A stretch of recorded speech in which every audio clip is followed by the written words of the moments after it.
All right. My legs feel a little better now. Back to my last video. I want to just educate people and just learn from the things that I've been through.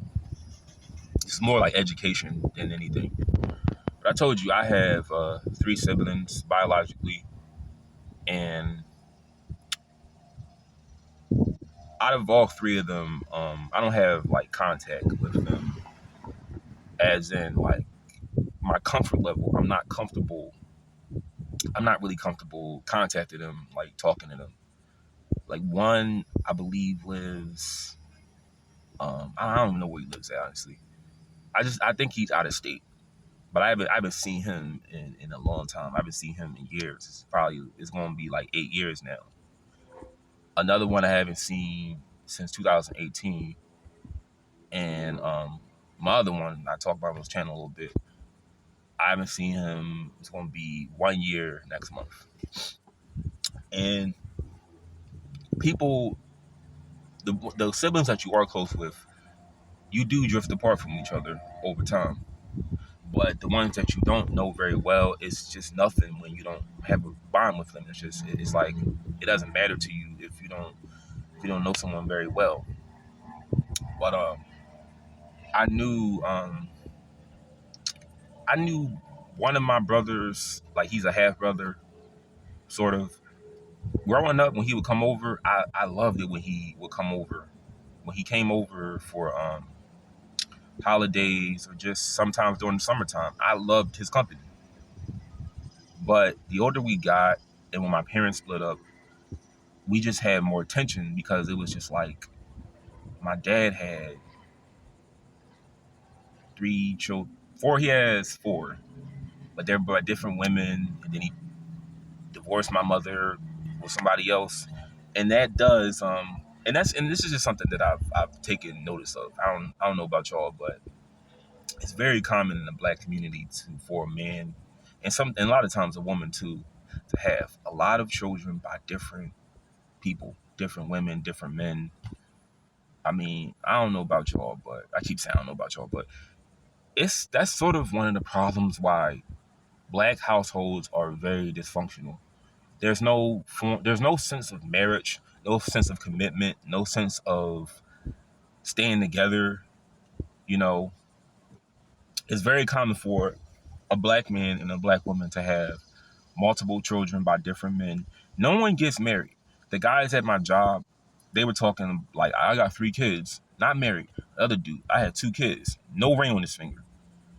And this is why I was telling my mother one time, the reason why like the siblings I do have children and they're not married, because it was never modeled in front of them. When you see your father have kids by different women and then cheat on the woman he's with, or the woman he's with now, you have like a side chick on the side. When you see stuff like that, you say, "Oh, if he does it, it should be fine if I do it." So it's like when you don't have a sense of marriage, a sense of family modeled in front of you, and I mean family as in like a mother and a father, and the kids are with the same woman. It should be like that. It's very dysfunctional to have kids out of wedlock and by different women. It's very dysfunctional because it does. If you have never experienced it, you can't speak on it, but it creates tension within those siblings because I felt it myself. My other brother, I haven't seen in years. We had a tension based on our mothers. I never really introduced myself to his mother, but I can say we have had tension based on the fact that his mother and him, my mother and him, when my dad was with my mom, they really didn't get along. But that's the tension that brings within siblings when you have a whole bunch of different kids by different women. It does create tension within the siblings. And with me, see, I'm all about my money. I'm all about finding a career one day. And by the time all that gets done, I'm only probably hitting 40, and I don't really see no point in having kids. And I mean this, from the bottom of my heart. I'm looking you dead in the camera. I am giving up all forms of relationships. I'm almost gonna be like a priest for the next 10 years because I told you in my video, I made a promise to God that I want to just be, I'm going to be clean for the next decade of my life, because I feel like that's the safest thing to do. And it's more like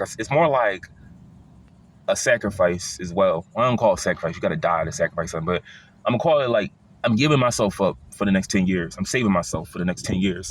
Now, I ain't gonna say I'm getting married, but I want to become a better person. And I've been doing it for 3 months now, and it's been working for me very well.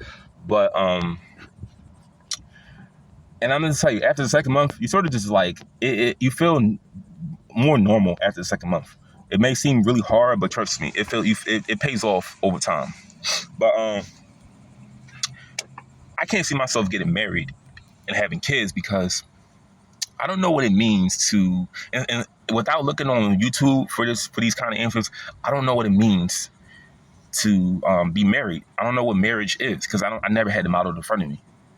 I never had that sense of marriage, because you can hear from your father tell you, oh, this is why men stay single in their 40s, and then the next week he'll say, well, I kind of do like her.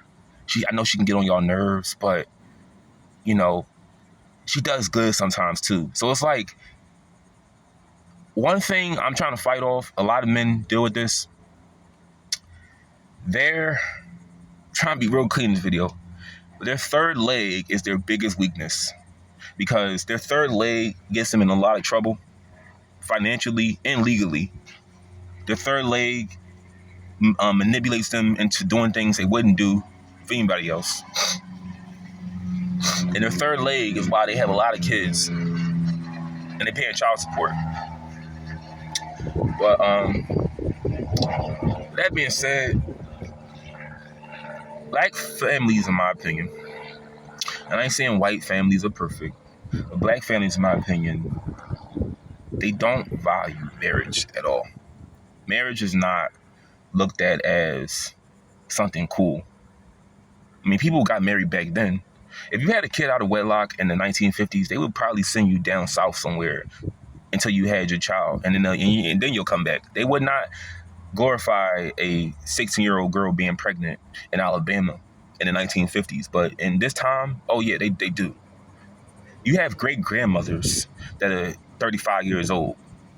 Great-grandmas at 42. So times have changed a lot.